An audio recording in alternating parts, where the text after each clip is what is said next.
Record of Ragnarok Round 11. Simo representing humanity and Loki for the gods. Two fighters many of us have been waiting for quite some time. Can the White Death take out the God of Mischief, or will the one in love with Brunhilde take out this goated sniper? Today, everything about these two will be revealed, alongside important information for the future of Record of Ragnarok. However, before all of that, you guys need to know this. Round 11 was revealed with this image. According to all the leakers and translators, this is the preview for the next chapter coming out, where it says this: Ragnarok, the last battle between gods and humans. It's finally at its final stages. Round 11, Simo Hayha vs Loki. The battle begins. A very strange way to reveal the next fight in this tournament, something that's never been done before,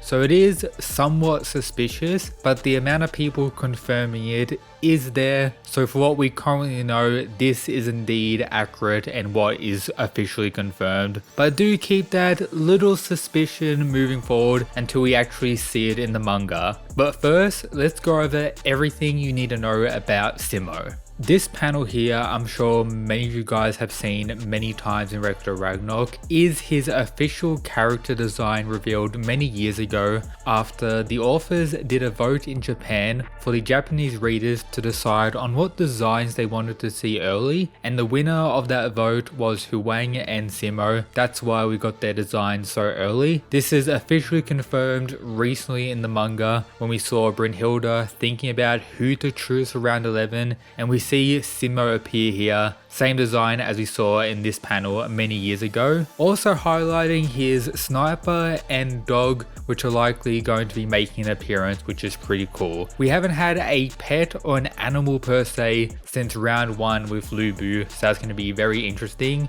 And of course his goated sniper and outfit, which connects to real world history and potentially the controversy associated with Simo being in this manga itself, so listen closely.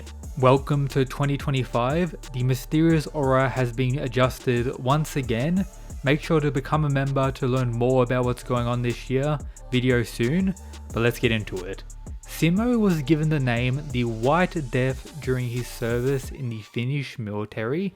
This was during World War II, where he wielded this iron sight sniper alongside a submachine gun and got over 500 confirmed kills against Soviet soldiers. That is the main real-world history about Simo and how he became famous. This was over a time span of 100 days, resulting in his legend, and many to consider him the greatest sniper in history. Of course, there's debate on other people who could potentially take that spot, but Simo is definitely up there as potentially the GOAT. And before even appearing in this manga, his existence has resulted in one of the most dedicated and passionate fan bases we've ever seen in Record of Ragnarok, with various fan art and even adaptations of fan wanted fights, such as the heavily predicted Simo vs Odin, which unfortunately didn't happen. But all of this is partly due to being the fighter in the tournament closest to the current world.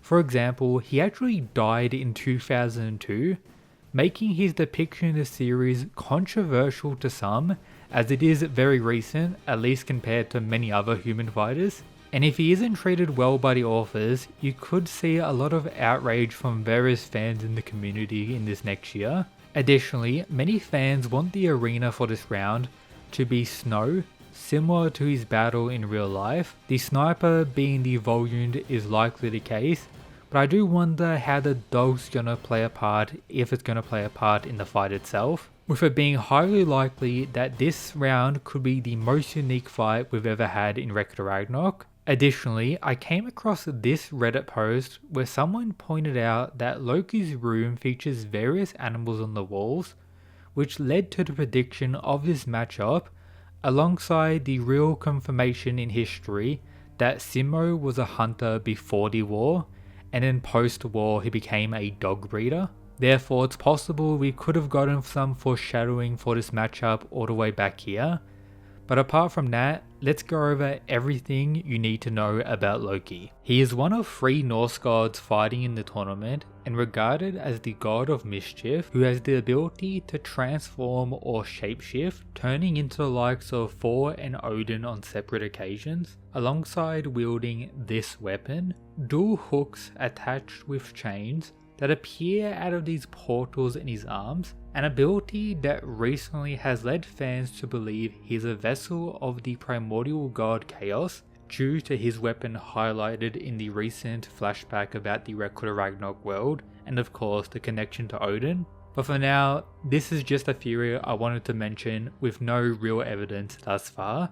He is a god we have seen since the very start, highlighted as one excited for humanity's destruction, and commentating throughout the first 2 rounds, particularly in the final moments of Adam vs Zeus where he pretty much took over in that department. We then see him yap a little bit to Hercules alongside various rage-induced moments when humanity wins, and even claim that Jack the Ripper's tactic to win round 4 completely outsmarted not just Hercules but all the gods watching, including him, the god of mischief, trickery, etc., naturally resulting in him being visibly triggered, a common theme after every defeat or moment where God is completely dominated in a fight, resulting in him to rage out to a similar degree as someone like Zeus as depicted in this panel, both of their auras going crazy, and might be a pretty huge moment from Loki being compared to the supreme god in every way. This was after the defeat of Hercules, with him proceeding to pull up on Buddha after that and call him out with what's going on with the Valkyries and their volume ability, revealing that it's something similar to one of Buddha's, resulting in him questioning the Enlightened One about being a possible traitor, alongside an aura clash between these two, where Loki was able to hold his ground quite well. So perhaps bro is actually top tier, and on reflection he was technically right about all the things Buddha was doing, a traitor to the gods. And then shortly after this moment we have Loki get a small little clash with Akita, something that was expanded on a little bit in the anime version of the series, with the reveal of his prior mentioned divine weapon. Then in the following rounds, we mostly just got reaction shots and triggered moments from him until the conclusion of round 9 with the gods meeting in this room. A scene in the manga that highlighted Loki talking some shit to Shiva due to his struggle against Raiden and not caring if Anubis goes next, which is strange considering Susanoo proceeded to cuck the doggo, and now Loki technically doing the same thing after this prior view of not caring whether he goes, but leaving the final 2 fighters as Norse gods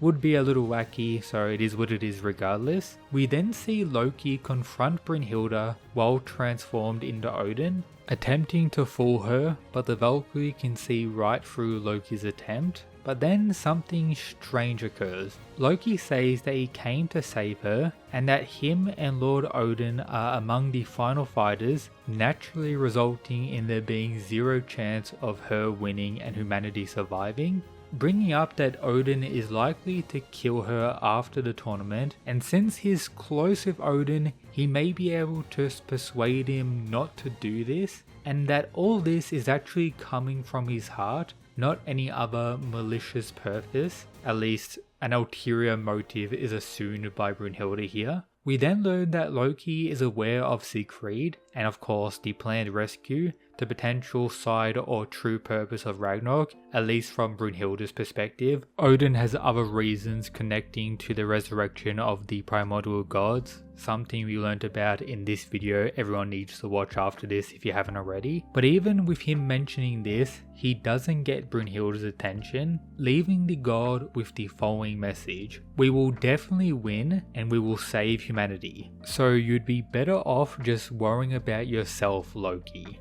Therefore, it's very possible that similar to many other rounds, Brynhilde had Simo planned for Loki since the very start, a counter in some way, and could explain her struggle in picking a fighter next, particularly when not knowing who was chosen for the god side. as when she has a counter for a fighter in previous rounds, the god is revealed first, and often Brunhilde is made aware of what god is fighting, proceeding to pick a certain counter to that, or at least showing a higher level of confidence, something that is very possible for round 11 here. Additionally, this could explain why Simo hasn't been an option in previous rounds, where she was struggling to choose a fighter for certain gods. But coming back to Loki, we see him in his room after this exchange, brushing someone's hair, alongside saying the following as he recalls the look Brunhilde had given to him in their interaction before, where it's revealed that he has a doll that's made to look like Brunhilde, revealing that he's in love with her.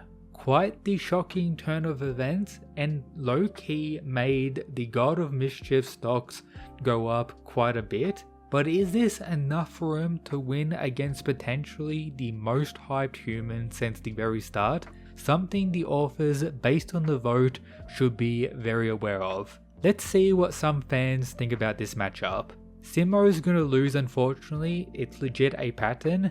Something I've seen mentioned ever since this reveal. People are already assuming Loki is going to be the winner, as going into the final rounds, the gods kinda need to take the lead. However, since the scores are tied right now, and many other things could occur after this round, anything could realistically happen. Simo will lose so Rasputin can win. I'm sorry to say, but this is low-key my view and what I hope, but if I'm wrong, it is what it is. Loki will win and Simo won't be that strong, instead a counter to Loki. I see this as an opposing view to Hades versus Wang. Very possible based on everything we know, which isn't much, but again, some information. Loki is one of the gods who's been the most enthusiastic about exterminating humanity / winning Ragnarok, very true. He's facing against Simo, who gained notoriety for defending his people against a more powerful force, of course the Soviet Union.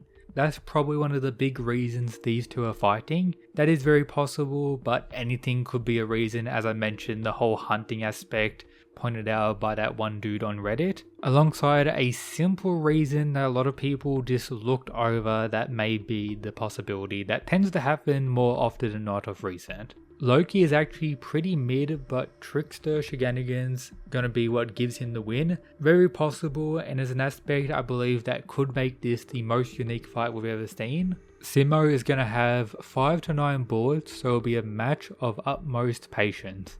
Doing something that intense would be pretty sick and may result in one of the most wild rounds we've ever seen. It would make the match 100% more interesting now if another environment change match occurs. The snowy place is exactly what we would love to see. Loki's illusions versus Simo's hidden sniper skills, various tactics and strategy going into it would be amazing, providing similar vibes to Jack the Ripper vs Hercules, but from both the god and the human fighting. Simo's gonna fight with his bayonet and never shoot the gun.